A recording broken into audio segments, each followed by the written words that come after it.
L'île de Mayotte fait donc face à une flambée de violence. Dernière illustration de ce climat, l'attaque d'un bus scolaire hier à Majicavo près de Mamoudzou.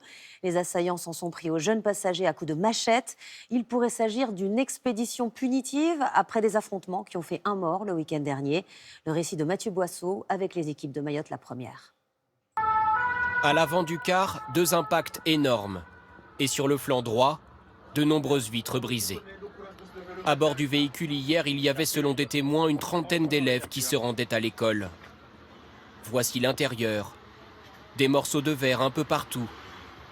Et certaines des pierres utilisées par les malfaiteurs. Ils étaient aussi armés de machettes. Voici les blessures du conducteur. Plusieurs jeunes passagers ont aussi été touchés.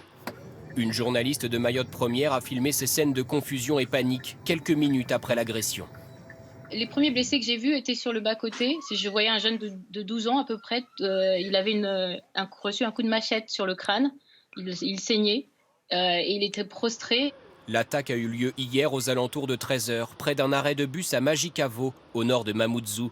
Des jeunes de ce village auraient pris pour cible des rivaux d'une autre commune, Kaweni.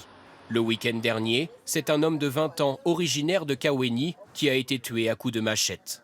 Des affrontements entre bandes ou des pillages, presque quotidiens depuis quelques mois dans le 101e département français.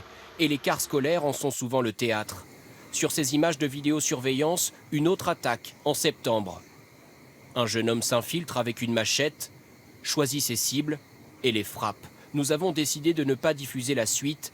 3 passagers ont été blessés par des coupures. Les salariés des compagnies de transport désespèrent suite à l'accumulation de ces agressions et parfois ne veulent plus rouler. Actuellement, on a un droit de retrait de nos conducteurs qui sont en danger, il ne faut pas se mentir. Notre profession est vraiment en danger. Face à ces flambées de violences régulières, alimentées par la surpopulation et la pauvreté, de très nombreux Mahorais demandent un renforcement des effectifs des forces de l'ordre.